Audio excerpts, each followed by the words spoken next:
Intonation. English is a very musical language. As we speak, our words and phrases go all the way up, and then they come all the way down, much like music does. Now, as you can see, I'm trying to give you a good example of intonation. This keeps our speech interesting, and it helps to get our message across. Now, listen to this. Many foreign-born speakers of English use a flat intonation pattern or a monotone. This can create uninteresting and misunderstood speech. Everything is very flat. Okay? I hope you can see from that example what I'm talking about. Monotone speech can be very boring and difficult to listen to. Use correct intonation to make people want to listen to you.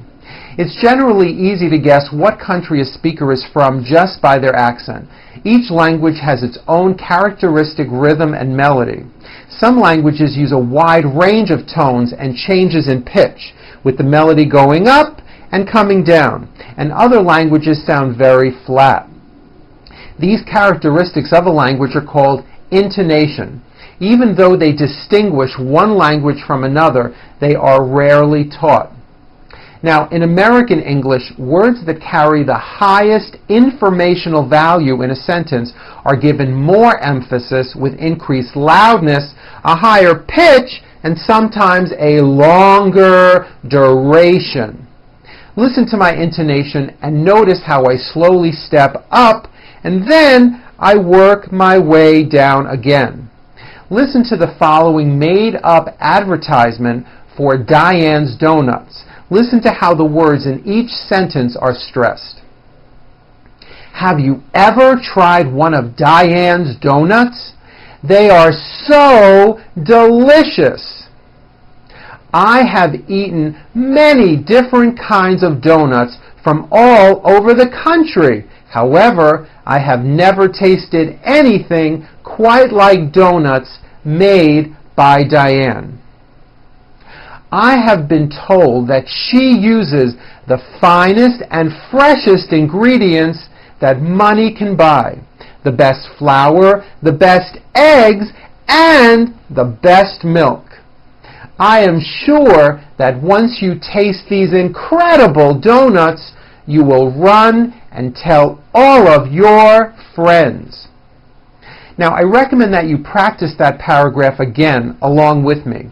Do your best at emphasizing the important words by increasing your loudness as well as raising your pitch. Okay? Very good. Now let's talk about asking questions.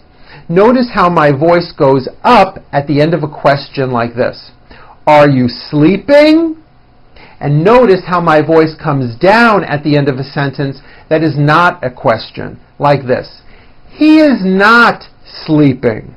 Very often, if you don't use proper intonation when asking a question, the person you are speaking to won't understand that you even asked them a question to begin with. So rising up at the end of a question is very important. Okay, now let's talk about syllable stress. In words that contain more than one syllable, there is always one syllable which receives the most stress or given a higher pitch. Now, although there are many exceptions, it is most common that two-syllable words have stress on the first syllable. Let's go over some examples. Repeat after me.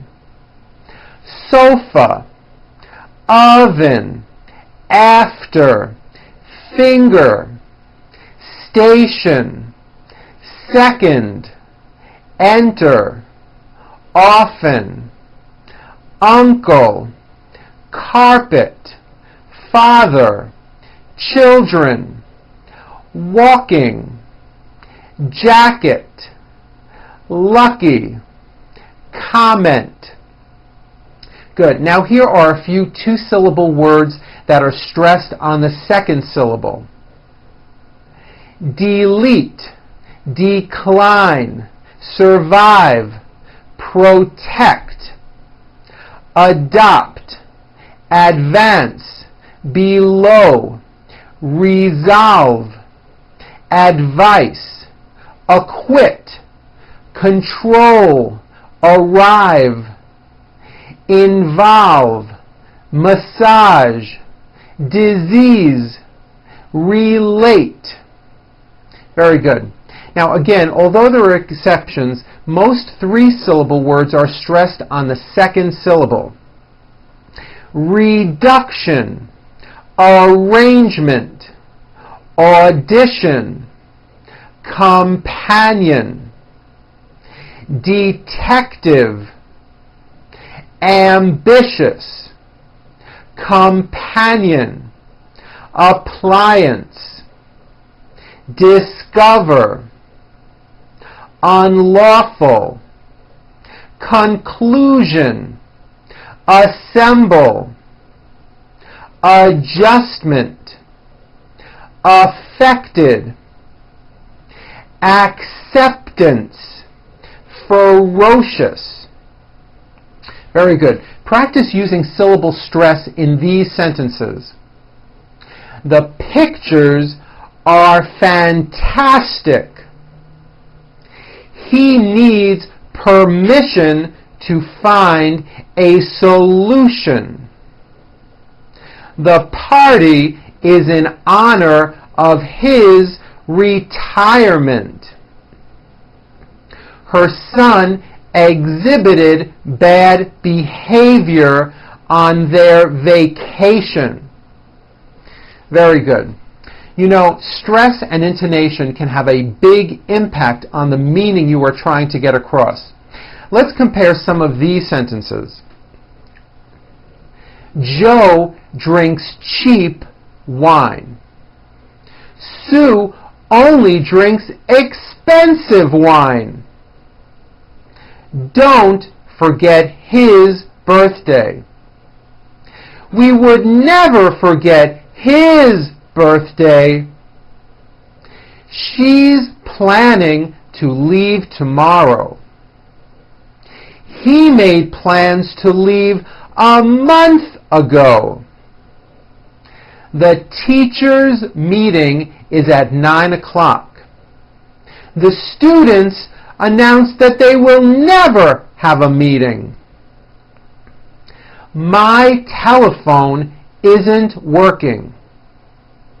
The telephone needs to work by lunchtime. He's painting his house blue and green. Your house would look terrible if it were green.